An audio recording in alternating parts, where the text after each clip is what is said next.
Welcome to the Windrush 70 segment, and that's supported by the Heritage Lottery Fund. And I am very, very, very pleased to have Allan Charles Wilmot, World War II serviceman. So I'd like to welcome you here today.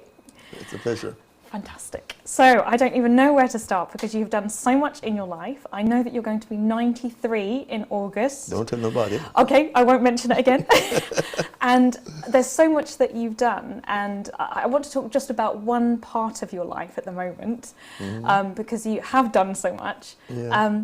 So I know that you were in the Royal Air Force. Yeah. I know that you were Royal Navy. The Royal Navy. So could you tell us a little bit about that?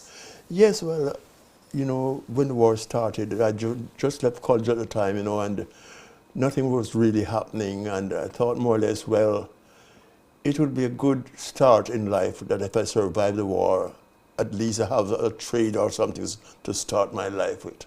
Yes, yes. So did that come from you or your parents? Just from me.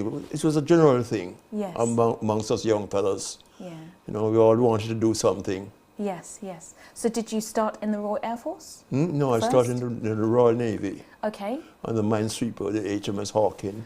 And what's a minesweeper?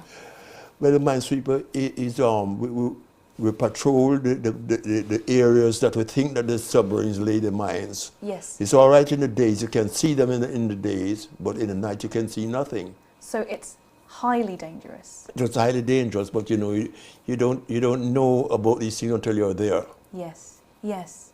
And so tell us more about how did you find that and how long were you doing that for? Well, I did it from 1941 to 1943, 44. Okay. Then I transferred now to the RAF because the RAF started recruiting now. Yes. For air sea rescue service, and I thought more or less it would be a different cup of tea. Yes. And so what was how did you move? Was it an easy move or what happened? Yes, well, in the forces, when you transfer from one section to another, you know, it's just a routine thing.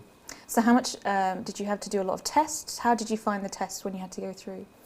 I find you know, I was more or less equipped for it, you know. And yes. I passed the test, all right. Fun talk. And I have to say that the medals are shining. The medals are shining. So I have to ask, can you go through all the different medals and what they all mean? Because I think when people see those things, sometimes they don't know. So I'd like you to kind of go through all of that. The medals were awarded. The 1939 45 Star was awarded for 6 months operational command service during 1945. Which one is that? That's one. Okay. And then the Atlantic Star, which is that one. Yes. The Atlantic Star was awarded to personnel on His Majesty's ships and merchant vessels for 6 months qualifying in the Atlantic and the home waters. Wow. Okay. And the Defense Medal was awarded for active service during 1939-1945. Yes. And the War Medal was for overall service with good conduct on discharge from the services. Oh wow! And I can see another one that it's just there, just this for one? me. Yes. Well, this one was awarded by the West Indian Ex-Servicemen Association because I was the president for quite a few years. Yes. And I was given this. Wow. For an achievement. Okay, and the one in the middle, what's that one for?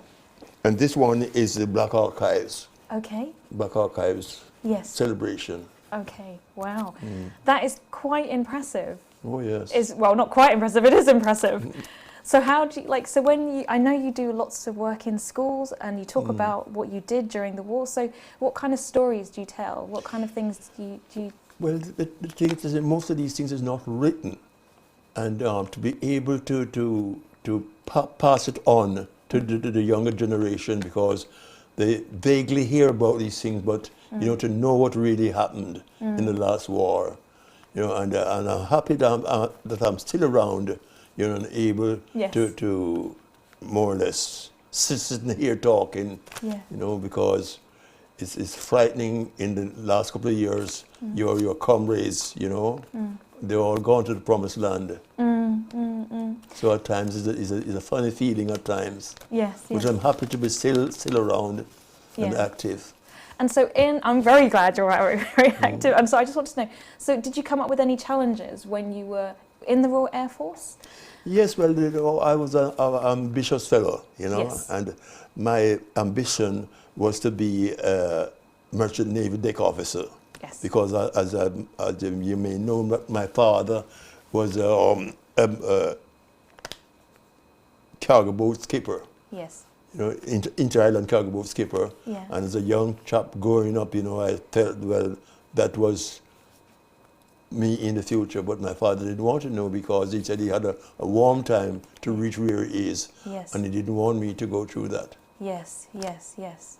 So when you were in that field, how did you feel? Did you feel like you made your parents very proud? Did you feel like you were very proud to be there? Yes, I guess they were proud, you know, because the old colonial system that you were helping the war, you were giving a hand, Yes. you know. Yes. Oh, wow. And my ambition, as I said, to be a deck officer, but, you know, in those days, it was a very rare thing to have a black deck officer in the merchant navy. Yes. But I didn't know that, so all I did was to apply, and I applied twice, and they turned me down, twice. So why did they turn you down? They turned me down, and the excuse was that my application was under the heading of the Royal Air Force Air-Sea Rescue Service. Okay. And the vacancies that they had were for ex-naval personnel. So I said, well, I'm an ex-naval personnel also. Yes. You know, but that didn't make any difference. So how did you get through the third time? What was the difference? Well, I got fed up then, and I said, well, I want to go home, you know, and I went home to Jamaica. Okay, and what year was that? That was 1946. Okay. 1946. Okay. But when I went home, they weren't expecting us. Oh. No preparation was made for our rehabilitation. Okay. Because I think they was under the impression that we were all going to die in the war. Okay, okay, You know? wow, okay. And so when you got home, so how long were you there before? When I was there, luckily, I got accepted in the excise department, and I spent a couple months there, and I said to myself, well, no, I'm not getting in there, you know, the future doesn't look bright. And the troop ship came along, and they had some vacancies, and I booked my passage for England. Wow. Because I had said more or less, well, they're in the period of rebuilding, and there are better prospects for me to start a life. Yeah. But when I came here, it was a different cup of tea from being a civilian. Yes, yes. Because they didn't want to know, you see. They said, well, the war is over, what you come back for? So I have to say, I think we're going to talk about that later. But so can we go back? So in the Royal Air Force, so like how did you find working with your colleagues in the Royal Air Force and all those different areas? I mean, Well, how did they treat you? The general consensus was, how did you get in? Because it was a big deal, you know, to really get into the RAF as an English person, you know, and to see a black face there. And most of the chaps there were ex-university guys and all that, you know. Yeah. And they were very curious about me, but after a while, we became, you know, a fit-in. Because most of the time I was the only black on the crew. Okay. You know, and I have no complaints. Because after a while, at first, I thought they were taking the mickey. Yes. You know, because in those days, now the general thing was, you're black, so you're from Africa. Yes. You live in trees.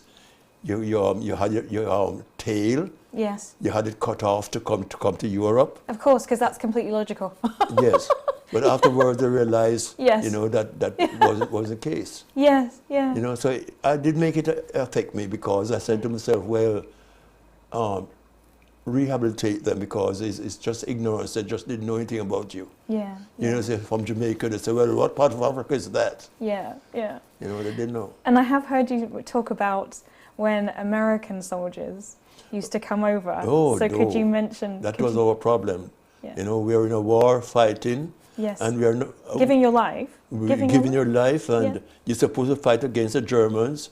And instead of fighting against the Germans, you're fighting against the white Americans. Yes. Because the white Americans, you know, at that time, the racism in America was very, very, you know, active. Yes. And resembling the black Americans, the white Americans, you know. Yeah. But the big problem was association with the local girls.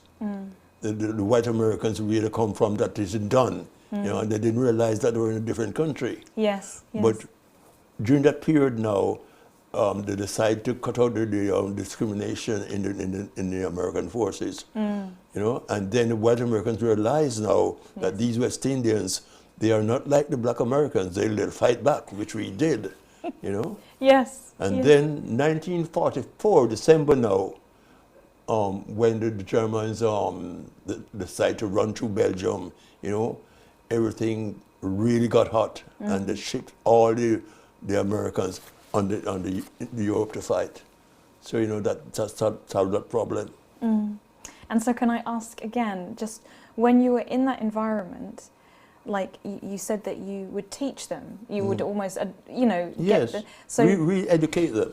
So how did you, I mean, how come you just didn't get frustrated? Why didn't you just think, well, I'm not here to teach them? Because your general opinion, say come from Jamaica to England, is everybody here is educated and they know about you and all that, but they didn't know that you exist.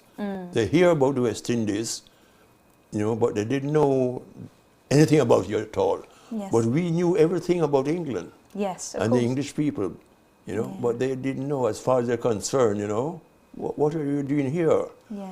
How you get the RAF uniform? How did you get in the RAF? Yes. That Yes. was a big problem. So would you say that you enjoyed your time in those areas? Yes, I tried to enjoy it. Yeah. I tried, you know, not to make it affect me. Yes. And I spend most of my time, you know, talking to them, and they learn after a while. Wow, that is incredible. That is incredible. Well, can I just say, I feel incredibly privileged to speak to you, and I feel very proud of you for all the things that you've done. It's a pleasure. And thank you for going through all the medals. And I know we're going to go through a different part of your life later on. So I just want to say thank you very much for coming here today. Thank you for having me. Fantastic. Thank you. Bye.